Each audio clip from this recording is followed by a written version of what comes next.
Hello, everyone, and welcome back to Speakin My Piece, presented by Jazz Times in association with Rope. My name is Louis Marks. I'm here at the Rope Room just outside the great city of Philadelphia. Welcome back. If you're not familiar with the show, here's what happens. Guitarist Dekel, who has played with many of the greats, Pat Martino, Billy Hart, Johnny Griffin, legends. His new record, Let Love Rule, was released here at Rope this summer, and he's making best use of his time in lockdown by connecting with some of the finest jazz musicians on the planet.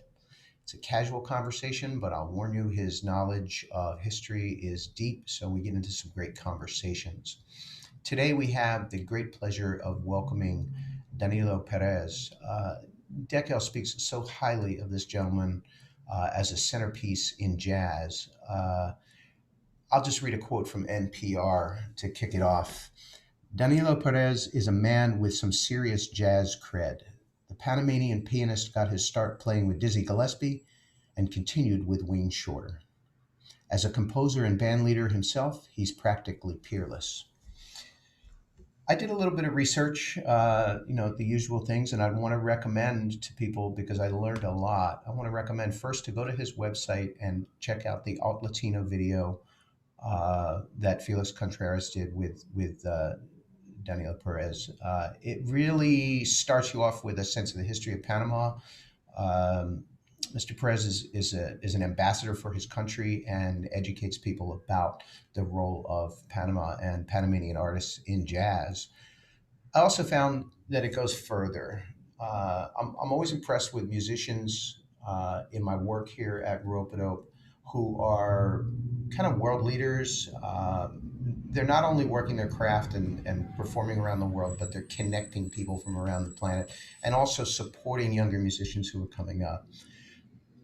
Danilo Perez takes it a full step further for his country and for humanity with the foundation Danilo Perez, and we'll post the link how to get there. But it's a fascinating story of an organization that is supporting human growth and understanding with music as a starting point. And I hope we do get to talk about that a little bit in the show today.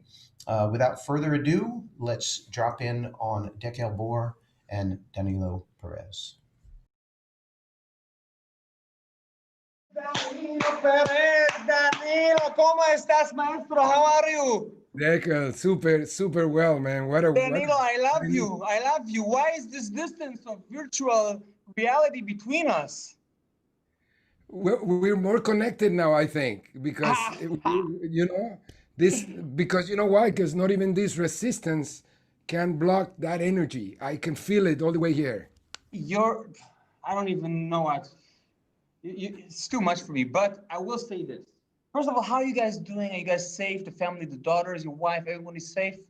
Thanks the Lord. Everybody is safe in my life. We have one experience. We've been homeschooling for actually since they were born, so that gives us a little heads up, an advantage. Yeah, my wife is being very critical in this direction. And so in a way, we were kind of ready for this. We were not ready for a lot of the economical burden that brings, but a lot of reflections and growth during this time, Dekel, I tell you, a lot of healing going on, managing and balancing the energy. Energy is everything. Energy is everything. So Danilo, this series kind of resolves around artists and their new releases. We talk about different artists and their new album that just came out. So I want to congratulate you on my new album. I have a new album out, and the reason I'm congratulating you because the first album is called Let Love Rule. It goes like da, and it basically goes dum di dum to dum di dum dum da di. I'm basically stealing your line. So the first song. Second song is called Liquid Sky. And it goes and it goes it goes to ti da do ti da di, and it's basically stealing all of your music from that one too. Next one is, and we are one is it goes doom do dee da do do dee da, and I'm basically stealing from it. Doom do bing dong ding. I'm stealing all of your lines for my whole life, basically. Man, Uh, Dekel, man, you're funny, man. Man, I swear to God, I swear to God. So the album is doing really well. I'm gonna send you one, more than I thought it will do. But this series is about. I'm working on the new one, and since we don't have any backstage hangs anymore, Yeah. uh, I'm reaching out to my mentors for advice. I have a lot of questions. I've seen you so many times with just pretty much almost any band that you ever, except for the band with Leon Parker. I've seen them. I mean, I've seen them all. We went. Avishai introduced us. I'm singing 95, 96, and then I saw you with Antonio, was another good friend. We're gonna have Antonio in a month or so. And then the band was Ben and Adam. I got to open for you guys a few times. Um, but this is but you being an avatar was the biggest in my life when the album was coming out. We had a CD release tour, and I sent you a message asking if you would guest on one of the shows, and you immediately said, I mean, usually people, they come back to you, said when, how much money, maybe this. It just said yes. Man, I love you so much. I just do. Thank you. So, Thank you, brother. um, so I I have a couple of things that I want to ask you about, and mainly has to do with your process. When you, the first being, um, your very well documented history as a giant shows this arc that started with I think there was one before the journey, but you were recording with Tom and with David and a lot of other people, but you were emerging as a leader, as this incredible jazz pianist. But then it morphed into something that is, in my eyes, the most original music probably since Monk. I mean, what you do in your trio is it. I think it's hard for people to understand. Uh, it's a little more evident live. I see you guys almost like three birds migrating to Africa, and each one turns, like, your generosity with the bandmates. Um, it's unbelievable. You leave so much space. They can take the music anywhere, and you're kind of like the spiritual shepherd leading everything. But the way your vocabulary developed or emerged into what to me is just it's the most unique and original voice in to my ears, really, since Monk. Um, what was the journey like for you? And I'm speaking about actual language. I mean, actual your process, the way you heard things. How did that develop? Wow, thank you for that introduction. That's a lot. That's a lot, and that's make me so responsible. But one thing I can tell you, Derek. First of all, much gratitude for this invitation to have this kind of space, because this is one of the things that nowadays becomes so valuable and crucial, to have this human exchange through the internet. But in order to answer that question, it's a complex question, but I can tell you about my growing up in Panama and having lived in the United States for most of my life. I think a key word for my work has to do with intersectionality. If you see there that little bridge in the back, that's the bridge of the Americas. And I used to, that's the separation of the United States, when that was the country of United States in Panama. And but that little piece of bridge is what unite the Americas, and also serves as a vessel for the whole world to go through it. So since I was a kid, I was so many different countries going by, and I remember standing by and say, I want to make music that has that meaning, that is intersectional, that is inclusive, that represents who we are as a country. Panama is being crucial in terms of crossroad since the discovery of the Pacific Ocean, I would say. So that put the seed right there from the beginning, that my music had that virtual bridge component, This is the bridge that you dedicate the Street of the Americans on Motherland. Exactly. Ah, Yeah, exactly. And that's that little space there where the world comes together. Everybody goes through there. It's like the exit in the South Sea of the Panama Canal. So there's something meaningful, to me about that purpose. It's always been in my head to create music like that. And then when I started to play with people like, for example, Dizzy Gillespie, um, you know, Roy Haynes, for example. Roy Haynes, I've seen you with Roy a couple times. It was unbelievable, oh, unbelievable. but you know what, Dekel? He was the one that told me, I bet you don't know who gave me my first break in New York. And I said, oh, not really. He said, Louis Russell. Louis Russell was from Panama. Wow, wow, This is wow. when I moved from Panama to the United States. I started learning about Panama jazz history. So he said Louis Russell was the orchestra that Louis Armstrong became well known with. He was the Unbelievable. leader. And Unbelievable. then I started discovering Sonny White, who was the piano player with Billie Holiday in Yeah, Strange Fruit, the recording. Remember yeah, that? of course. And then Billy Coban from Panama, Eric Dolphy, Randy Weston, I didn't know Arnett, this. Carlos Ward. Um, Even Bobby Sanabria told me that Wynton Kelly is from Panama because there's so much history that is invisible right now. So in a way, Panama already had a relationship of jazz with United States. It had the multicultural aspect, the intersectionality aspect of, and then my dream is always being to kind of make music that component in what I do, a common tone for unification. And this was, how old were you at the time? This actually came to me. When it kind of became a thing? Well, it actually, believe it or not, check what happened. I listened to the record Heavy Weather, and there was a song, a remark you made. I love it. Yeah, yeah, with Jacko. Yeah, Jacko and Wayne Solo on it. I didn't even know who he was. Wayne Solo just killed me. He made me cry. What is happening?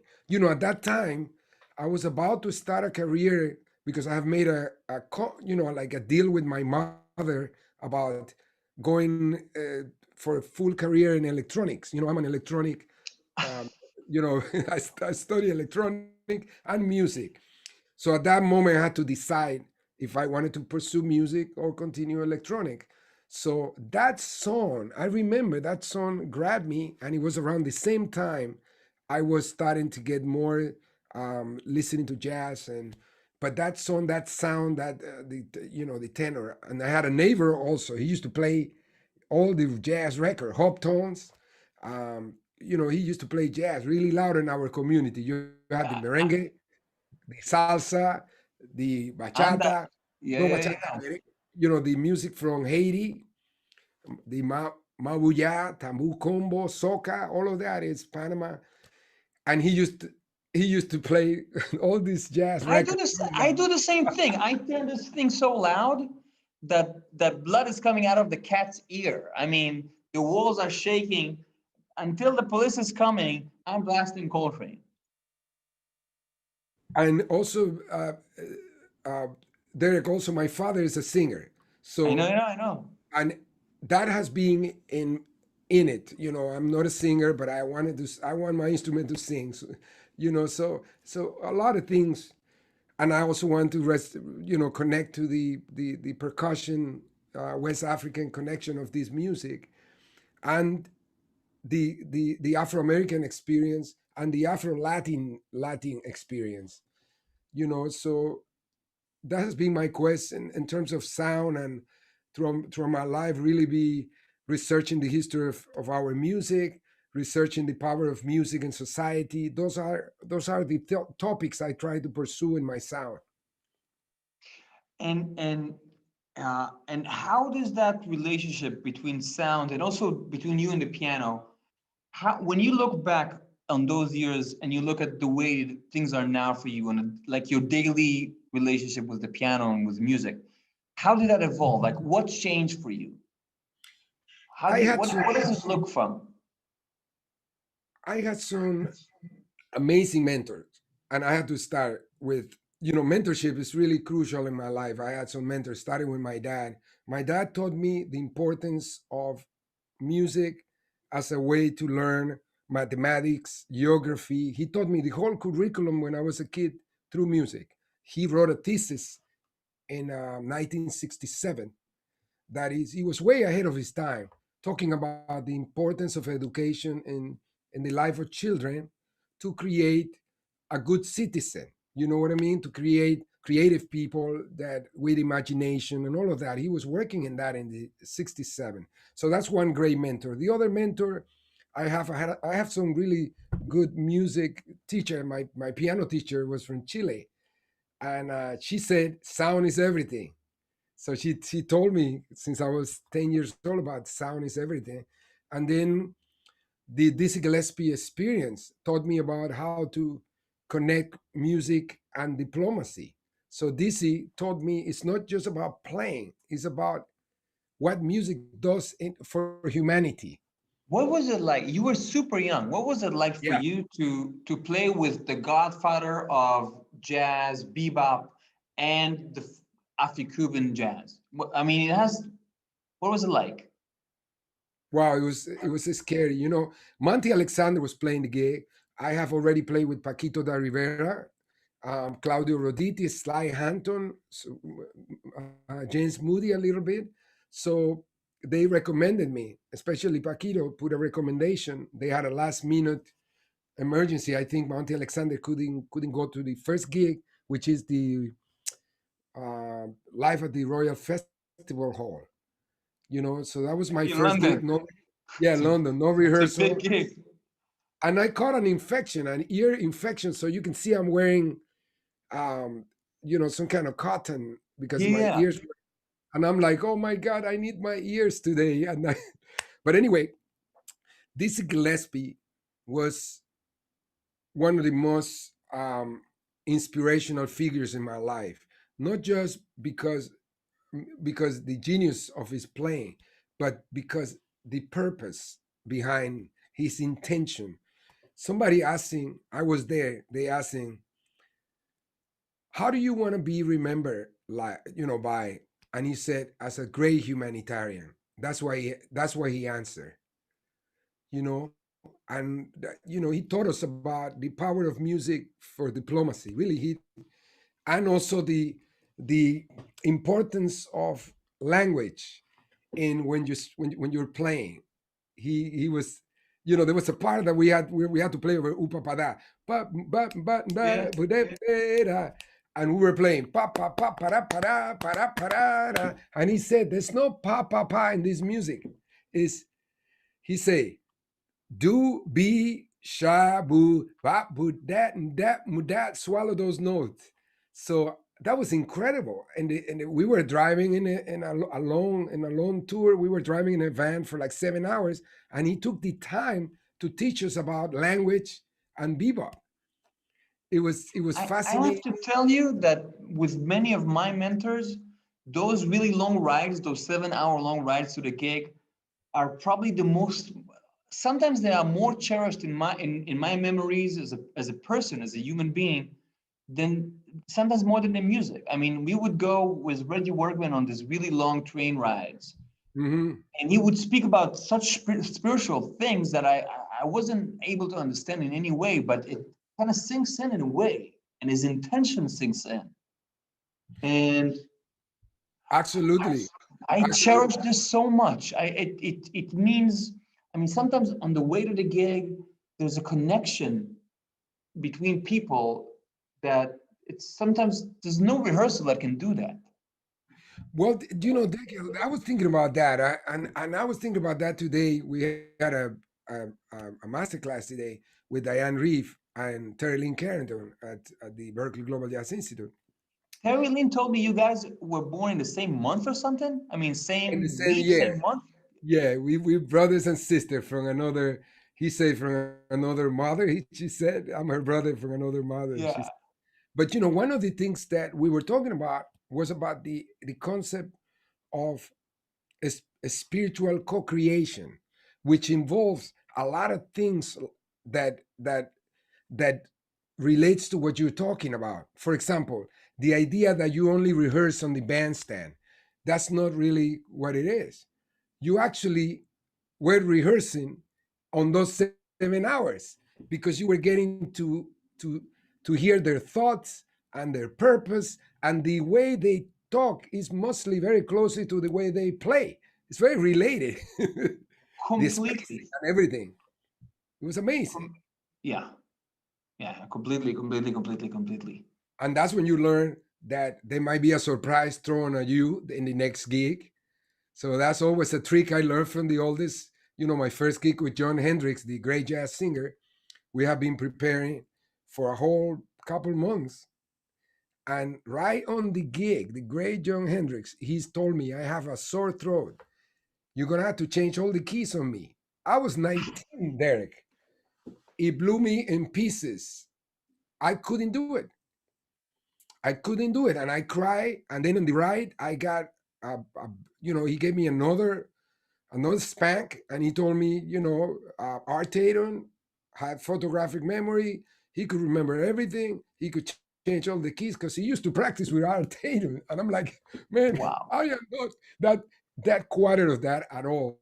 He made me cry, but then I called Wow. my dad. I called my dad, and I said, Dad, this happens. I don't think I want to play this music anymore. It's not fun, and I work really hard. And my dad said to me, you know what? You always wanted to do this. You're in New York now. So today was the rehearsal for tomorrow. Music is a delicate power to change behavior. So change, learn everything in every key. Go beyond the lines of duties. And that's when I learned, to kind of those 7 hours, right? If Yeah. Wayne or Roy Haynes or Dizzy Gillespie or of all my peers, Terry Ling, we get to rehearse there. We get to talk a lot. I want to know about their life. I want to know who I am working with. I really want to feel them. And that's where you learn a lot of things from them and a lot about the choices they make when they play music. Yeah, of course, of course. I was always really into songs and playing guitar. There will always be a gig for you if you can comp for a vocalist. I mean, you might want to play like Coltrane, but if you can comp and play just simple, beautiful things.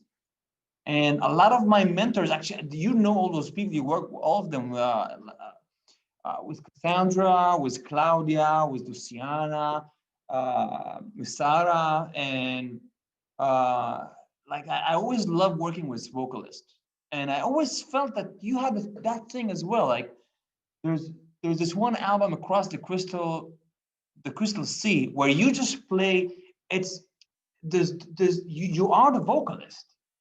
I mean, that's the only you play the most. The notes are so big, and Yeah, and you take your time.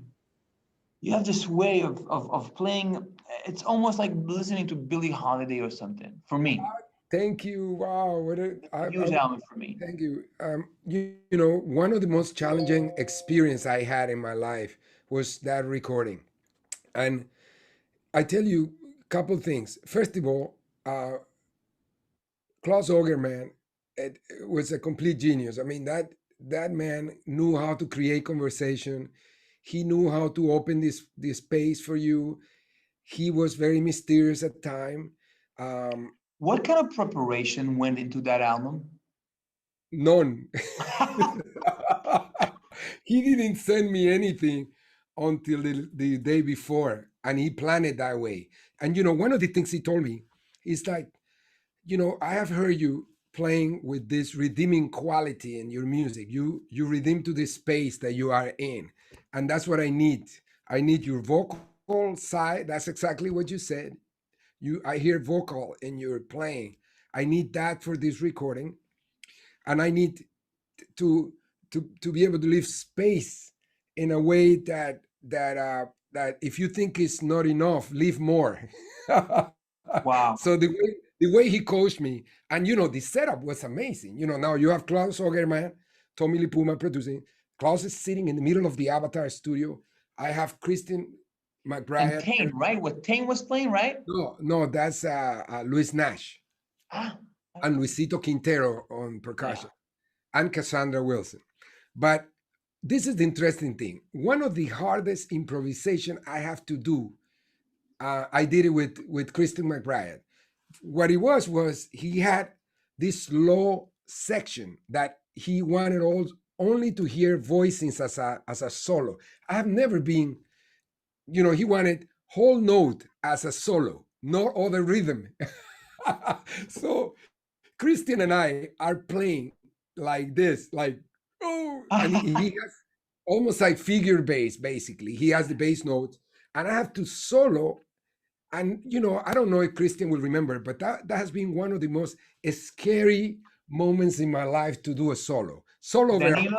Danilo, Christian always tells me so many crazy stories about playing with you. I mean, we can do an episode just on that. But I always think that you bring so much vulnerability to that album. I mean, it's really unbelievable, because I think when the younger generation, when they think about you, they think about the fearless trio leader and the fearless catalyst behind the quartet. And that album is just pure vulnerability. It's Mm. unbelievable. Yeah, I remember leaving the session, and this is what happened. And so this is a piece of information that is really really interesting. It wasn't supposed to be my record, and after the record was finished, Mr. Klaus Ogerman called me to before I left, and he said, I've been listening to what you just played, and he said to me this word. He said, "This is the record I wanted to make for a long time." And it's you. He said the same thing. You're bringing a voice quality to it, you and Cassandra. I wonder how you would feel if you're playing really shine through. How would you feel if this become your record? And I went speechless. I couldn't say anything. I was like, he said, "You sounded so good that what you gave to the music really sounds like I am orchestrating things around what you're playing." And I couldn't believe it. I almost started crying just because I never imagined that would happen. And when I listened, I was scared because, as you said, I had no idea. I couldn't measure if it was good. I don't remember the tracks. I'm sure Christian neither, because we just got in the studio and went for it. And when I listened to Across the Crystal Sea, I started crying. I couldn't believe it. I was like, wow, I don't remember. And remember, we didn't play with the orchestra. So our parts were It was truly, just trio. You guys yeah, tracked trio. yeah. So we were imagining. There was a little keyboard giving us guidelines. But that's why you feel that vulnerability, because we don't know what was coming. There is a song, Purple something, the Purple, um, I forgot the name. I'm sorry, Dekel. But I hear that's the way that it usually works. That even with Brecker, Bill Evans, he tracks these guys, and then he tracks the orchestra, which is Yeah, we had no idea. You asked Christian, we had no idea. We were playing by intuition and by what Mr. Klaus Ogerman was saying. every time Christian says that every time he plays with he has no idea. So it could be with this at a time. But I remember the times he played with us. He's up in the quartet. Um, he said this. yeah, He I said that he's looking at the page, and you guys play like the Three Marias and the repertoire of the band. And he says he goes through the page once, and then everything he plays and everything you play doesn't sound like the same song anymore. Like you took it to so many new places. You know what happened? We were playing actually. Uh, we were playing songs before. We never played anymore. We were playing standards of Wayne, like the first, like the Yeah. Speak No Evil period, and one of the that was the second year, I think it was a gig in North Sea. If I don't, Completely. You're yeah, completely right. yeah. So what happened is I really felt powerless because I wanted to help him. Like what he asked me, like what, I think he called me and he said, Danilo, you have any idea about the set list? And I'm like, oh, Christian, I'm sorry, I have no idea what we play. So I say, okay, fine. So he called um, Brian, and Brian said, bro, I'm not sure what we'll be playing. And then he called Wayne, and Wayne even said something more confusing. So he was like, oh my God. But the true, honest truth, I had no idea what was happening. At that moment, we were playing. Wayne was going anywhere. He was just starting anywhere. I know that feeling he felt because that was my feeling too. It was like fear training. That's what I call fear training. It was like an ear training class, and you would panic because you had no idea what was happening. But he came through. He's such a fantastic musician, and he just, I mean, I always enjoy playing with him. He's just, I mean, brilliant. I think what he's talking about. I'll give you an example. There's a pile of records here. We'll go to it in a second. But on one of the things on Emanon, one of the vinyls. Are you into vinyl at all, or you're just kind of that your I thing yet? love I love vinyl, but because they went out of fashion. But we have, my daughter just got a record player for vinyl, so we're Ah, gonna. nice. Which one did you get? She just got nothing fancy, just simple one. We're gonna get Yeah. a really great one. That's it's like drugs. It's a gateway drug. Next, it's gonna daddy, can I have the credit card? I need a new record player. But Wow, yeah, so I gotta get into. this thing has the Three Marias on side C and the Three Marias on side D. They don't sound alike. No. So brace yourself as a listener to the Wayne Schroeder cricket. We'll get to that in a second. It's But the truth. yeah, Dekel, but it this is, I mean, this is something that early on I recognized. It activated um all the humanity in us. Wayne has a capacity to not only mentor us to music but also activate the humanity in you. So in a state of rejection, Wayne has an incredible practice in Buddhism that he actually practices in the bandstand in our life, and the level of generosity has been incredible. But there's one thing that triggers this. I tell you what it is. We work so hard in what we do. We want to figure out the chord changes. We listen to things. We like very serious in what we do. But then all of a sudden, you're taking away that blanket. It's like non-judgment. You can't judge when you play. And all of a sudden it's like, okay, let's practice. I'm not gonna tell you what I'm playing, what tonality I'm I'm I'm playing, neither a set list. So man, every time I walk on a stage, and I know this is the feeling of John and Brian, we were nervous, even to the last year in Panama when we play our last gig together. I have a little bit of nervousness, and I think the How, nervousness means how do that I you can. how do you prepare for something like this? I mean, That's a great question, Derek. When I started playing, one of the things that, in terms of we were improvising, one of the crucial aspect I have to shift was the idea of starting a song and finishing. So when the resolution for the end came, I always wanted to give a home base of here's the tonic, boom. And Wayne, this is the only time Wayne was very vocal like that in music. He would say, no, no, no, no, no, like that, like no, no, no, no, no, no, don't resolve. And I, I couldn't understand that. Because, so I went and asked him about the resolution. He said, Danilo, life doesn't have a beginning, neither an ending. And I want This my is music to sound something. like that. This is something that I learned from you. Uh, I studied so many of your tunes, and your tunes don't live in a ABA or a full bar phrases.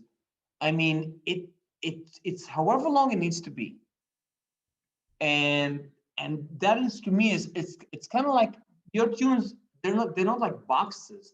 They're more like flowers. They grow the way they grow, and that changed my life really as a composer, if I can even call myself something like that. But I'm of that generation that got to see you guys a lot. I mean, a lot, once, twice a year, and we would. I was in New York, and a lot of our friends were in the West Coast, Dana Stevens and all those guys, and we would swap tapes of like bootlegs of you guys of the quartet, and we would go to the concerts. And there's no way to explain, I think, to younger people what was the experience of seeing you guys live. It's as if someone is taking you on this journey to outer space. That's the only way that, I mean, you can get on that Wayne Shorter Quartet train, or you not or you can go home. There's no, it's not entertainment. It's not a show. It's not it takes you on a journey. It really is. It's kind of unbelievable that band existed. I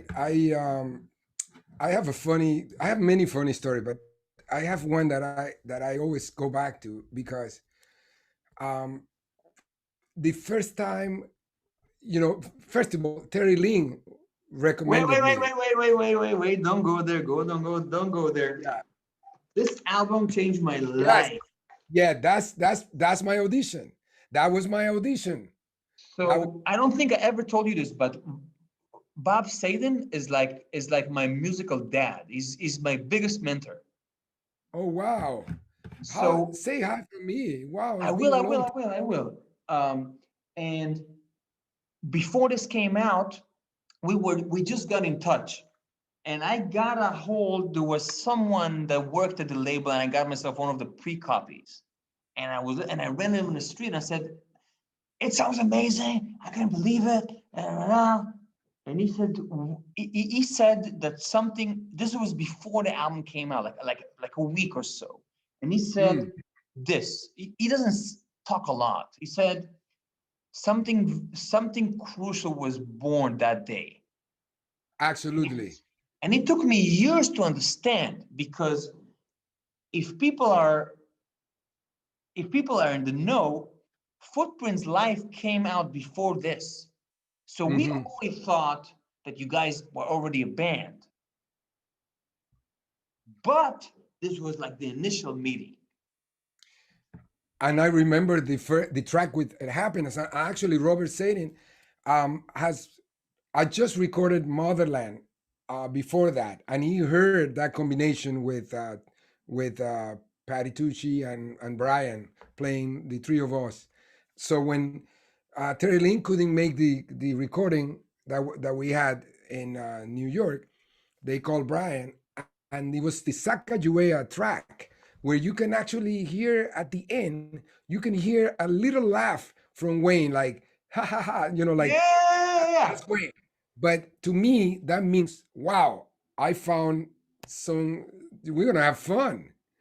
I think after that we got the call to do a gig in Champaign, Illinois, and then we did another one in Savannah, in the south of the United States, somewhere in North Carolina, Savannah Festival, something like that. But I remember that record is crucial. That was my audition, and in that record there is a piece, Vendiendo Alegría, Yeah. that had a van, and in the studio, you know, I started. I think I don't remember the chord Where the record, where but the it was voicings the voicings they were weren't written, right? They were not written in. down.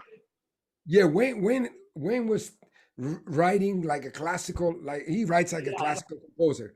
he writes the voicings. Yeah, but then he said, run away from it, do your own thing. So in a way, what happened there, it was an open vamp that I had to improvise with colors and voices. So it he said, Danilo, he stopped the recording and he said, Danilo, you had to put some water in those chords. And man, that was my audition. I'm like, what is happening? This one was in LA actually, before New York. And I got confused. So he stopped. I went back to the hotel that night and put the TV on. And all of a sudden, a soap commercial comes in and it started. Da dee da da da dee da, da dee da. There were a lot of fifth, and all of a sudden somebody come in like taking a shower and rain and all of that. It was a soap commercial, and I said, "Wow, that's it.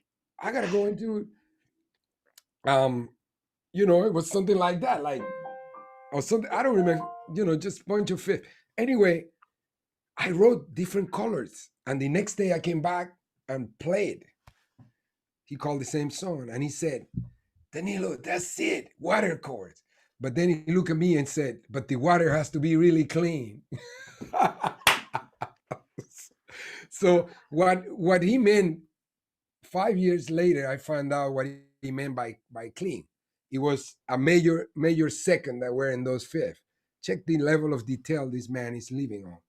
Unbelievable, So unbelievable. you were asking me, how do you practice? Look, one of the things that I recognized from the beginning, I heard Wayne does a lot of sounds. Like when we start, he would say like, "Yeah, you dig," like ideas. There's always an idea, and he goes like soundtrack. And I realized that I have to shift my practicing. The way I've been practicing until there wasn't giving me this license to expand my imagination. I need to connect more with I needed to connect more with visuals. So I took a series of the comics, and one of them was Tom and Jerry, and I spent a long time, maybe like a month, 2 months, 3 months, practicing daily, listening to their music and watching the comics, and then taking the sound out and following the music. Dun, dun, dun, dun, dun, dun. Unbelievable. Di, di, di, di, di, di, di, di, di. Dun, Unbelievable. dun, dun, dun, dun, dun. And Unbelievable. the next time we play Dekel, I did that. And Wayne looked at me and said, comics. Wow, wow, wow, wow. That's what he did. He said, comics. I say, wow, this man is so connected. So I have to tell you that as a listener, uh, some what I heard that made a huge impact on me, because I couldn't transcribe all of your voicings, but the most important thing for me was that before Wayne, a lot of your music had this humane direct thing, but after Wayne, your own music as a leader, um, Motherland, Until Then, um, the stuff on Mac, of course, everything has a question mark now. Every musical sentence doesn't have, it always has a question mark. It always takes your imagination somewhere. And that's huge. Like for us, as the younger generation, the shift you made was huge, huge. It's a huge shift in consciousness as a person, as a human being, and as a musician. It made a huge impact on all of my friends in New York. We would talk about it. Myself, Aaron Parks, Ambrose. We would talk about the way that Nilo is finishing sentences. wow, thank you very much. That's humbling to hear, man. I tell you, spiritually, a transformation happened to me during those times. Actually, meeting John, meeting Brian, all the great people that I've been around. But I was having difficult times with who is my wife now, Patricia Sarte Perez, and it was right and that beginning of a new era for me. with Wayne, starting with Wayne, and I was at the break of, through of Motherland with Luciana, with Danny, all these Adam Cruz, Esiet. So I had to make a significant choice there that I know now that I did it intuitively and was the right one. And I tell you, it has nothing to do with music. It has to do with um, I wasn't really committed. The idea of commitment for me, it was questionable at that moment. And when I joined Wayne, I asked in a musical question one day, and I said, Maestro, what do you think I should what do you think I should work on? And he looked at me, and I thought he was going to say, you need to check out more classical music, you need to go and develop this and that and voice. And so he said to me, you need to get married. Wow, wow, wow, wow. And I took it very, I was disconcerted. I don't know what does that mean about that. He just said that. And years later, we are family now. So Carolina Shorter, who is a person we love, his wife, told me that he was really concerned about Danilo think he needs more music to learn more music to to grow, and he doesn't understand that he need to get married to collect more stories about another perspective, so he can tell those stories on his music. And man, I follow his advice, and man, and I'm telling you, Dekel, is I always think about that moment. It's a crucial moment for me because it's a call. It's the ninth inning. It's 3-2, and I had to make a decision. But it wasn't just going and playing with Wayne. It was about making a spiritual choice in my life that would make me confront that place that I was running from, commitment. I had my manager at that time, Robin Thompson, uh, an incredible person in my life. All these people that have been accompanying me to all the years of development. And at that moment, I felt that I had to make a choice, um, in terms of how the next phase of my life. And I felt very strong. It was a call. I always feel the calls. It was that call that Wayne did, and I answered it.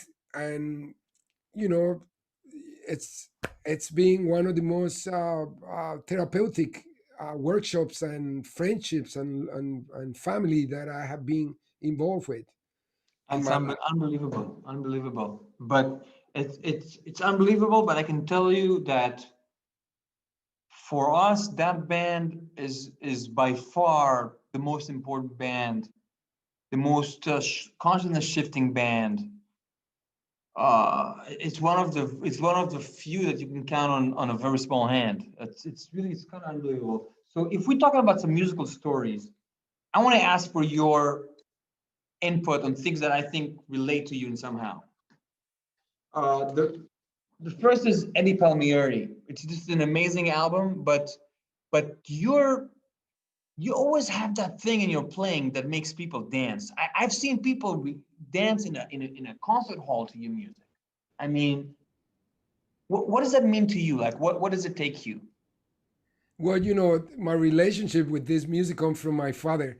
I grew up I grew up listening to people like Peruchin, Cachao, Eddie Palmieri, Bebo Valdez, a lot of the great masters of Cuba. My dad also worked with, like, he shared the stage with people like Benny Moré. And I had Wow, wow, wow, wow. Orlando Contreras at my home when I was a kid. And Panama had an incredible scene of like, they call that tambo jazz, which is a Panamanian rhythm. So I grew up in the music that were basically danceable, where the piano was playing the role of the drums, and my first instrument was the bongos. So my dad gave me that appreciation, that he provided that structure for me to relate. He actually would learn the piano solos. My father could sing it, and he would pass it on to me. So when I was 6 years old, I heard Papo Luca from Puerto Rico, who is swinging pianist, and together with Eddie, they have been able to create some amazing records, Latin and Latin jazz also. So definitely big influence, and I think the connection with Eddie is, I know he is also, beside being Eddie, I think we have a tremendous affinity and love for the music of Monk. Yeah, definitely, definitely. And I also get a feeling that both of you guys are shepherds in a way for our generation. Hmm. Many of us feel this way towards you, and I know that the generation above us and above you, he was a shepherd for a lot of guys that came after him. He opened a lot of doors, which Yes. is how we feel towards you, Danilo. So Yeah, he did, and also Charlie Palmieri, his brother, was very crucial. yeah. Uh, so another one I picked was Benedetti, which I always think that your touch. I knew this. I knew this. Yes, absolutely I hear key. it in you. I mean, that's humbling. I'm still working. There's a lot of work to do, but this is, I mean, his interpretation of the Debussy preludes, his Yeah. everything he did has such a voice quality, and just he just make the piano sings. I just, I took a time where that's what all I listened for a long time on the road. Yeah, I Wow. just love, one of the things I love about Dekel that a lot of people don't really talk about is the idea of decay. In other words, we are we are taught to play the piano, but we're not really encouraged to hear when we should stop the sound to play the next note. So there is a timing in it.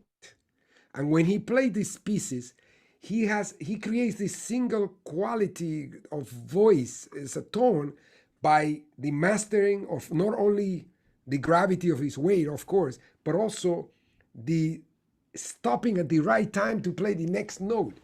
That just fascinates me. But I always felt, especially with across the crystal, the crystal sea, but it's very evident all over your playing that you and almost no one else, Bill Evans to a way, and for my generation, Aaron has that you understand that the note is not where the hammer hits the string, it's until it finishes. Like Absolutely. it's only born when it hits the string. Then the Absolutely. life begins. It's not a tech thing. And I gotta get props to my, one of my gurus. She's a teacher. She's from Israel. Her name is Edna Golansky, and she Oh, directed Golansky Piano Institute. I went to her because a student of mine, Sakai Curtis, was having issues with tendonitis. And man, I end up, she broke it down scientifically for me that I had to stay. I became her student, and I miss her, and I'm ready for another lesson. So if she's tuning in today, or maybe have a chance to watch it later, I just want to send, she really encouraged me and really taught me about how to work and get a sound with less effort. And I'm grateful forever for that. I have found her in my life. but that's something that a lot of your students say. Zakai says that I played a lot with Lucas, with the brother, so I know the whole family really well. You go to Hartford, and that family, they're like the mayors of Hartford. It's like the Godfather. Everybody knows Absolutely. them. Everybody kind of sees them. It's unbelievable. Man, the Um, first time I saw them playing Dekel, they were little kids. And we were playing an open gig in Connecticut. And all of a sudden, this band opens for us, all kids.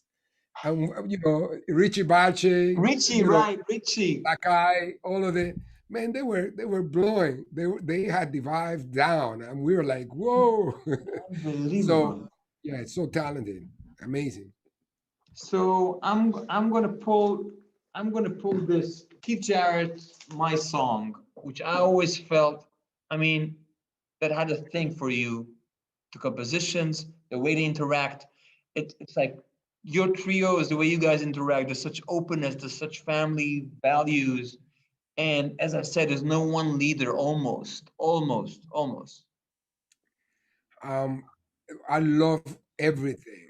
Everything he did. I you know, I gotta be honest now. I'm older enough. I can say this. I was so in love with him during the '80s. I mean, '80 when I got to Berkeley, I got to. There was a record also he did with Kenny Wheeler. Remember Kenny Wheeler? Yeah, New High. Yeah, New Highs. And I follow him in everything. You know, with Art Blakey, like unusual things, and all the records he did with the European band and with Dewey Redman. And I learned a lot of his solos with the trio and everything. But I was going to ask you about the band with you as well, but yeah, enough. One is enough. but I gotta be honest. One day, I I felt in my heart that I was too in love with him, so I boxed all of his recording, and I was so emotional about it, and I'm like, I'm sorry, Keith, I adore you, but I need to find another connection. He didn't allow me that influence didn't allow me to connect with the beauty of Thelonious Monk, to be honest.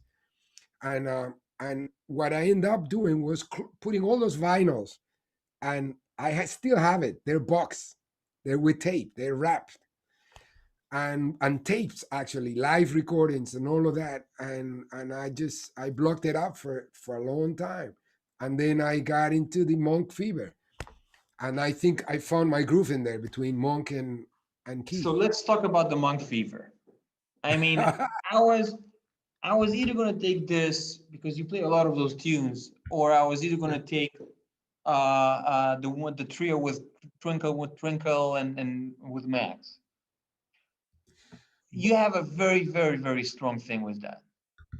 Absolutely. And I tell you where that connection finally hit me. I have been playing music. I have a question before Ah, you begin. yeah, sorry.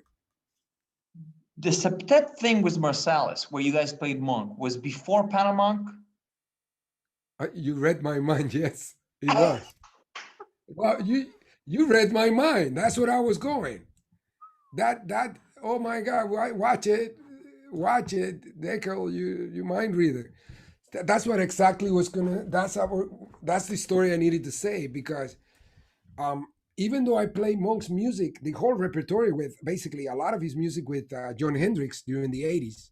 When Sarah Chestnut left the group, I became the pianist for that trio.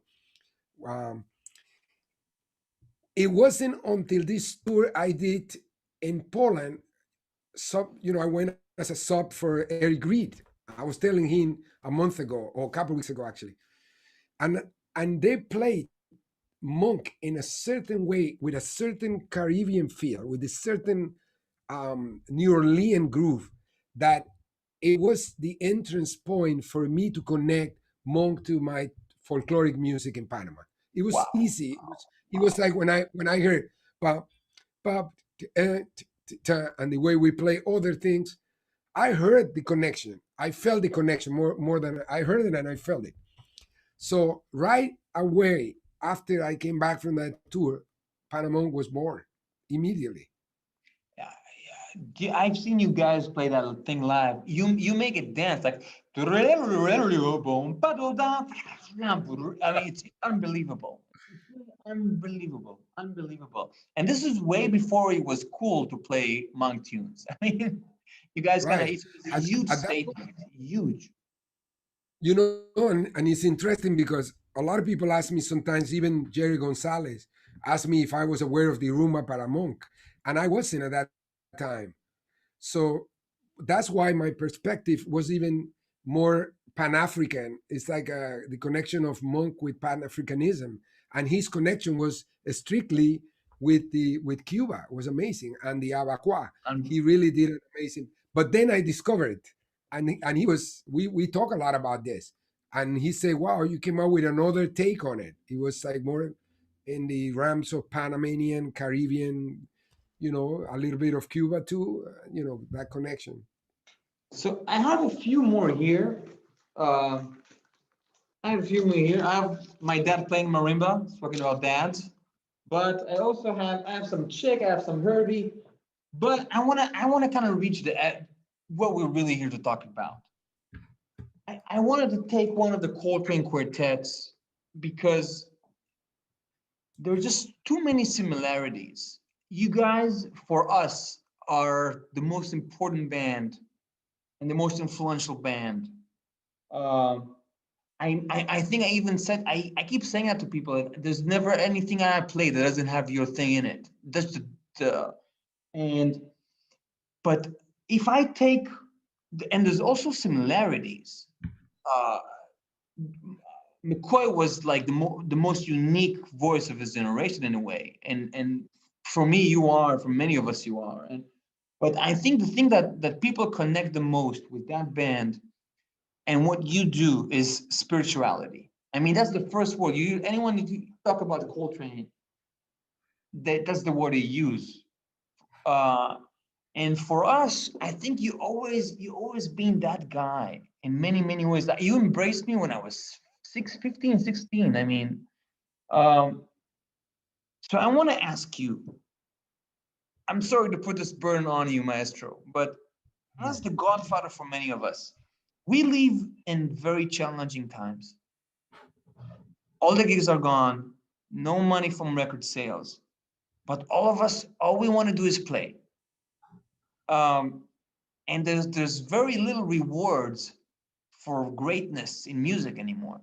And but yet that's what you guys teach us. And now all of us are at home, a little more than 6 months, and I think it throws all of us to different directions. A lot of us, we compose more, we interact more, we listen a lot more. And I wanted to ask you, where does it take you? I mean, from where you see this, what does it see like? What does it seem like? It's a very powerful questions. I'm gonna reverse it a little bit and say, what have you been thinking about during these times? Um, Honestly, yes. I think every day that I'm so grateful. I'm grateful for my girlfriend. I'm grateful for the house. I'm grateful for the food. Every day I see people who are less fortunate.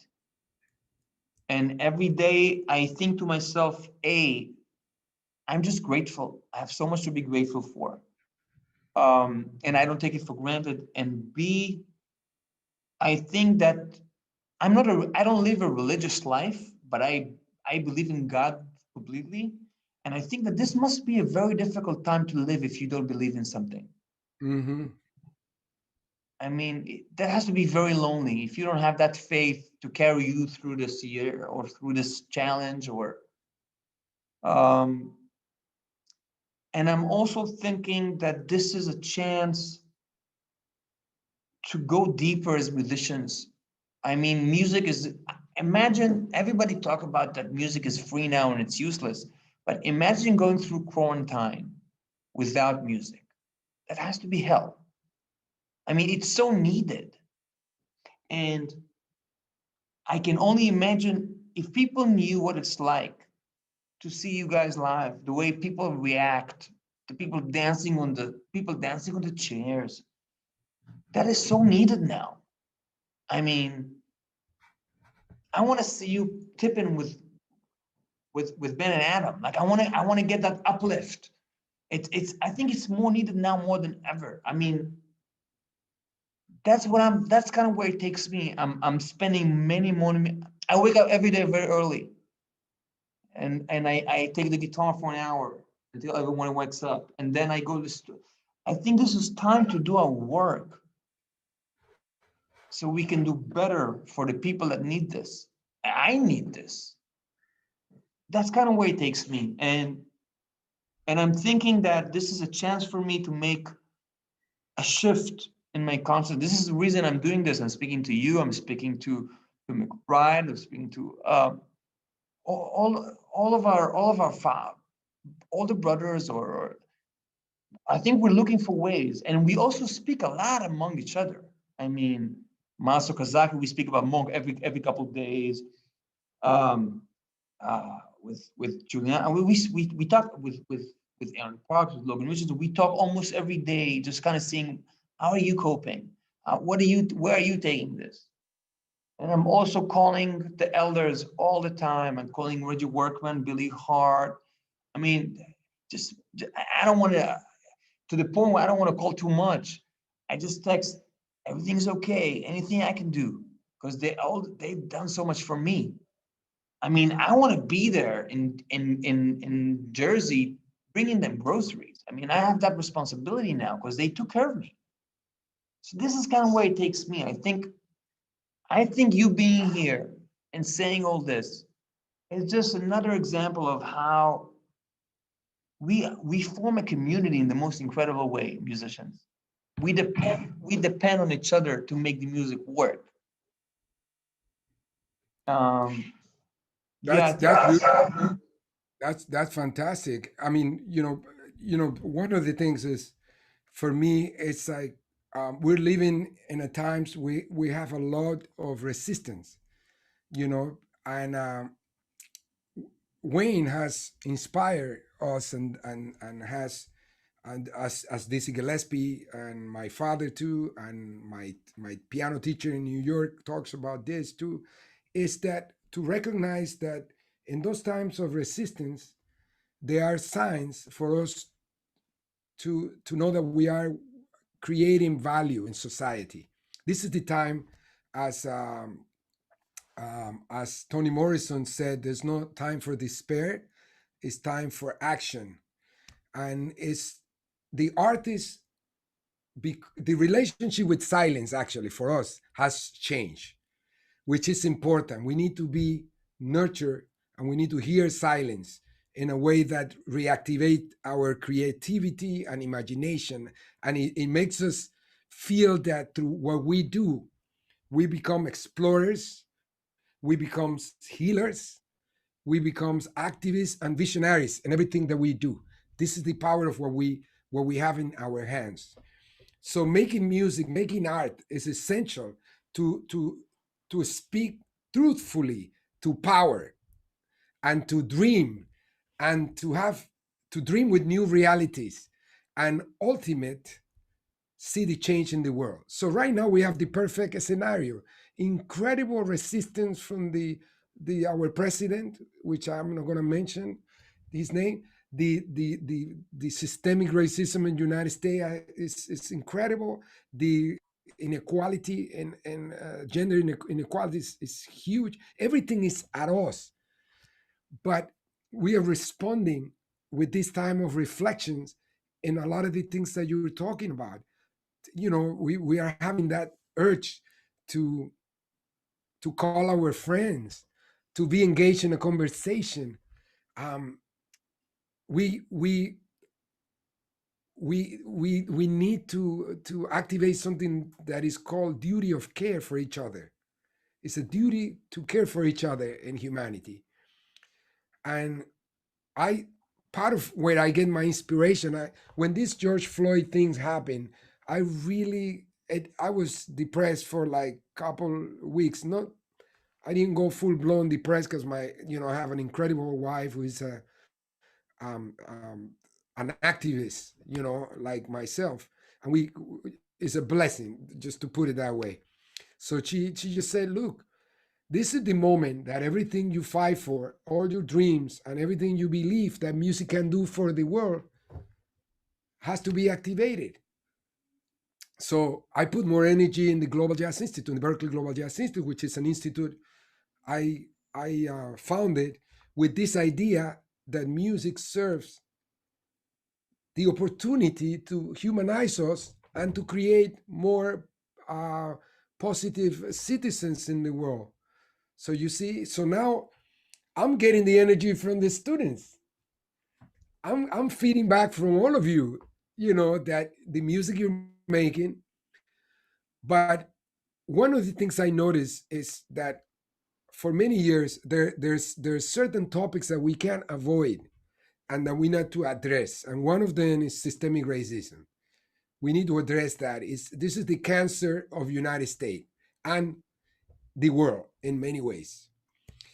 Marginalization, poverty.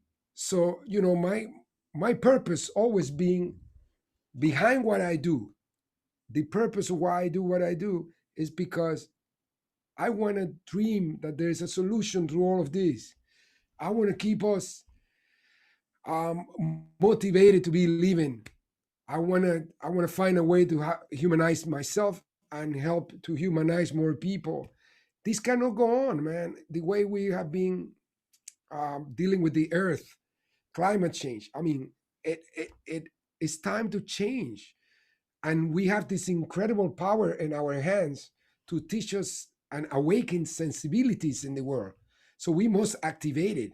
I believe every musician nowadays has to come out and with their instrument try to work in the story to unite people.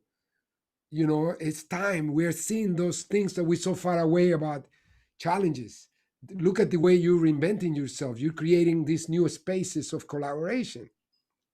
See, from this to playing together, it's going to be very close distance. This is like interaction, human interaction.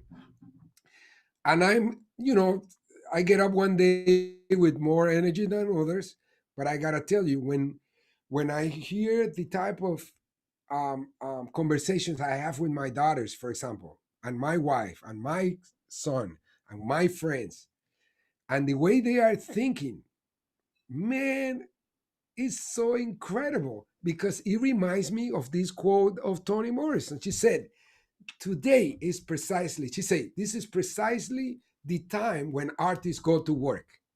There's no time for despair, no place for self pity, no need for silence, no room for fear. She said, we speak, we write, we do language. That is how civilization heal. And I remember that. That got me going. That's how I feel. I wake up early because I feel I need to get to work. Danilo, thank you.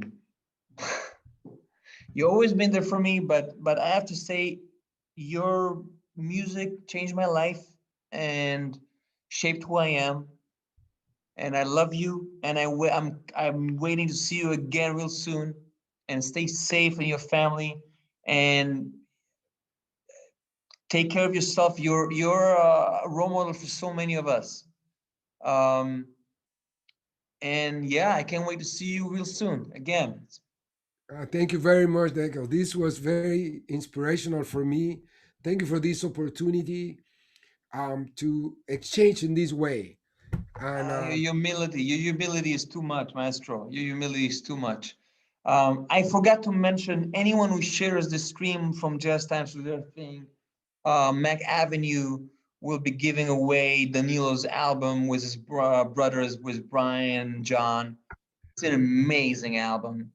Um, and there's been a lot of talk about a lot of albums today, but I can tell you that go and listen to all of them. They're unbelievable. Um, and next week we have someone who wants to say hi to Danilo, another Hmong guy, Fred Hirsch. Fred says hello. yeah, say hi from me. I will. So yeah, Danilo, thanks so much for coming. You're so amazing. I love you so much. Thank you very much, man. Love you too, and thanks for this, for opening this door for all of us.